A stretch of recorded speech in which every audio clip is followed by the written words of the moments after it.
پسر مسی زد روی دست پدرش. اون توی آخرین بازی که واسه تیمش انجام داده 11 گل زده. تییاگو پسر ارشد مسیه که تا الان توی لیگ زیر 13 ساله های آمریکا توی 5 بازی 24 گل زده و 12 تا پاس گل داده.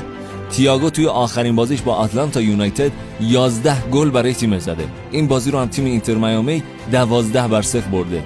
طبق آماری عجیب تییاگو تا الان هر 18 دقیقه یه گل زده. متوسط هر بازی 5 گل زده و 3 تا پاس گل داده. و خیلی ها میگن این آمار رو حتی خود مسی هم نتونسته ثبت کنه. این فقط تییاگو نیستا، رونالدو جونیور پسر کریس رونالدو هم وقتی هنوز توی یوونتوس بودن توی 9 سالگیش تونسته بود توی 28 بازی 58 گل بزنه و 18 تا پاس گل بده. رونالدو هم گفته بود این پسر ترشی نخوره یه چیزی میشه و حتی شاید هم بهتر از من میشه.